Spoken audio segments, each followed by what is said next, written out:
आप अपने YouTube channel में आप सभी का स्वागत करती हूँ। आज मैं आपको बाबा नीम करौली के बारे में बताने जा रही हूँ। कृपया ध्यानपूर्वक सुने। बाबा नीम करौली के दर्शन करने पहुँचे अनुष्का शर्मा और विराट कोहली। सुंदर वादियों में बसा एक छोटा सा आश्रम उत्तराखंड में हिमालय की सुंदर वादियों में बसा एक छोटा सा आश्रम है। नीम करौली बाबा आश्रम में, जो उत्तराखंड के कुमाऊं मंडल नैनीताल जिले में है, नैनीताल अल्मोड़ा के रास्ते पर स्थित यह आश्रम भक्तों के बीच कैची धाम के नाम से लोकप्रिय है। इस स्थान को कैची धाम इसलिए कहा जाता है क्योंकि यहाँ दो कैची की तरह के तीव्र मोड़ हैं और यही बाबा नीम करौली का मंदिर है, जिसके कारण इसे कैची धाम या फिर कैची मंदिर के रूप में जाना जाता है। यह आश्रम नीम करौली महाराज बाबा के समर्पण में बनाया गया है। नैनीताल भुवाली से 7 किलोमीटर की दूरी पर स्थित कैची धाम आश्रम की स्थापना बाबा ने 15 जून को साल 1964 में की थी। बाबा ने पहली बार अपने एक मित्र पूर्णानंद के साथ इस आश्रम को बनाने का विचार किया था। यहाँ पर हर साल 15 जून को लगभग 1 लाख लोगों को भोजन करवाया जाता है। यहाँ पर इस दिन विशाल मेले का आयोजन किया जाता है। नीम करौली बाबा या नीम करौली महाराज जी को 20वीं शताब्दी के सबसे महान संतों में गिना जाता है।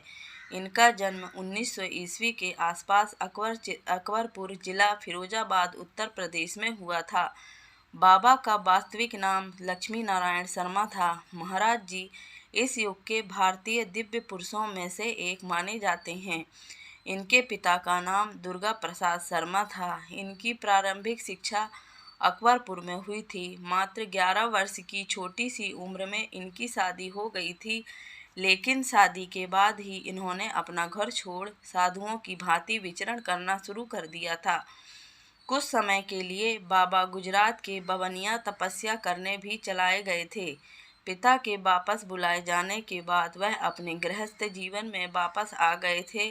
उनके 2 बेटे और 1 बेटी भी हुई थी। 17 साल की उम्र में ही ज्ञान प्राप्त हुआ।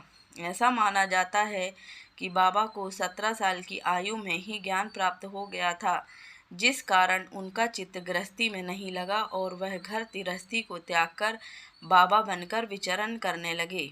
बाबा को इस दौरान लोग लक्ष्मण दास, हांडी वाला बाबा, तिनोकिया बाबा, तिकोनिया वाला बाबा आदि भिन्न भिन्न नामों से पहचानने लग गए थे। हिंदू आध्यात्मिक गुरु के रूप में जाने वाले बाबा नीम करौली हनुमान जी के बहुत बड़े भक्त थे। उनको मानने वाले उन्हें हनुमान जी का ही अवतार मानते थे। कैची धाम में हनुमान जी का मंदिर है और बाबा नीम करौली जी का आश्रम है। बाबा ने जीवित रहते हुए लगभग 108 हनुमान मंदिरों का निर्माण कराया था। ऐसी मान्यता है कि हनुमान जी के एक बड़े उपासक थे। उनकी उपासना से उनको अनेक चमत्कारिक सिद्धियों की भी प्राप्ति हुई थी। बाबा सभी आडंबरों से दूर रहते थे, इसी कारण वह अपने भक्तों को अपने छूने से मना करते थे। नीम करौली बाबा के मंदिर, हनुमान मंदिर। नीम करौली बाबा के कई मंदिर हैं, जिनमें से एक ताओस मंदिर है। ये मंदिर USA के मैक्सिको में है। यहाँ पर नीम करौली बाबा की एक अनोखी मूर्ति है। यह एक छोटा सा शहर है। यह शहर आध्यात्म के लिए बहुत प्रसिद्ध है। हर साल यहाँ दुनिया भर के हजारों हिंदू भक्त बाबा के दर्शन के लिए पहुँचते हैं। दिल्ली में भी बाबा का एक आश्रम बना हुआ है। इस आश्रम में हर दिन बच्चों को खाने खिलाने का कार्य किया जाता है। इस आश्रम में बाबा से जुड़ी हुई कई किताबें हैं। ऋषिकेश में भी बाबा का एक आश्रम मौजूद है। पहाड़ी पर बने इस खूबसूरत मंदिर को खुद बाबा ने ही बनवाया था। इस मंदिर की बाहर की दीवारों पर अद्भुत नक्काशी की गई है। उत्तर प्रदेश में भी बाबा के दर्शन के लिए जा सकते हैं। कानपुर के बाहरी क्षेत्र में नीम बाबा का मंदिर पनकी हनुमान मंदिर के नाम से प्रसिद्ध है। बाबा के नामकरण के पीछे की रोचक घटना।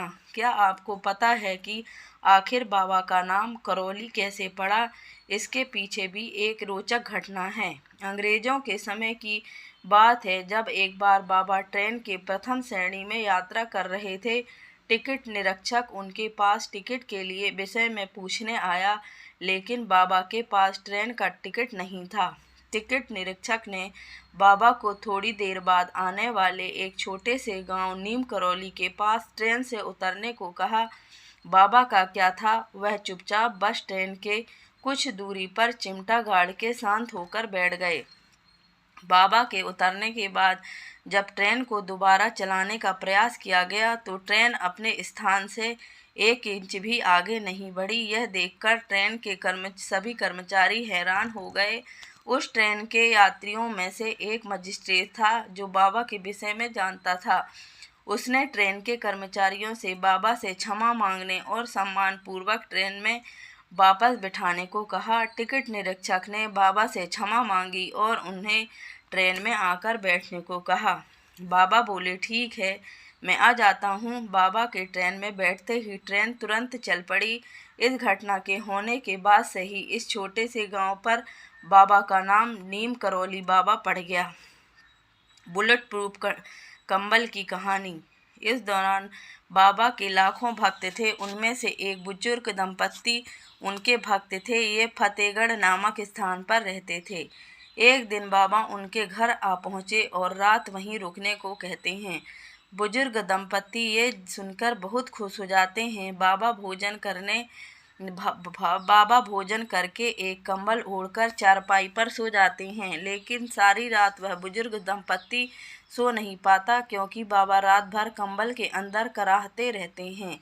चूँकि बाबा ने पूरा कंबल ओढ़ रखा था, इसलिए बुजुर्ग दंपत्ति सब देखकर भी कुछ कर ना पाने में असमर्थ थे। उन्हें यह सब सुनकर ऐसा लग रहा था जैसे कोई बाबा को जोर जोर से मार रहा हो और वह दर्द से कराह रहे हैं। पूरी रात निकल जाती है। जैसे ही सुबह होती है तो बाबा चारपाई से उठकर कंबल को लपेटकर बुजुर्ग दंपत्ति को दे देते हैं और कहते हैं कि इस कंबल को गंगा में प्रवाहित कर दो, लेकिन इसे खोलकर बिल्कुल भी मत देखना।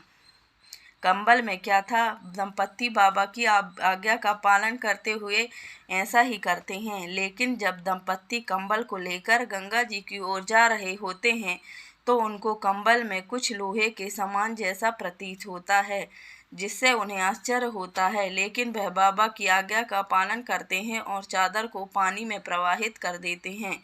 इस घटना के लगभग 1 महीने के बाद उस दंपत्ति का पुत्र बर्मा में छिड़ी लड़ाई से घर लौट आता है, जो कि ब्रिटिश फौज में सैनिक था। घर आकर वह अपने माता पिता को बताता है कि करीब 1 महीने पहले वह दुश्मन फौजों के बीच फंस गया था। रात भर गोलीबारी होने के बाद उसके साथी मारे जाते हैं, लेकिन वह अकेला ही बच गया था। आगे वह कहता है कि मुझे अभी भी ये समझ में नहीं आया है कि उस गोलीबारी में उसे एक भी गोली क्यों नहीं लगी। इस बात के बाद उस दंपत्ति को उस दिन बाबा के कंबल वाले चमत्कार की बात समझ में आ गई। अगर आपको मेरे द्वारा बताई गई बाबा नीम करौली की कहानी अच्छी लगी हो तो कृपया लाइक करें, शेयर करें और सब्सक्राइब करें। धन्यवाद।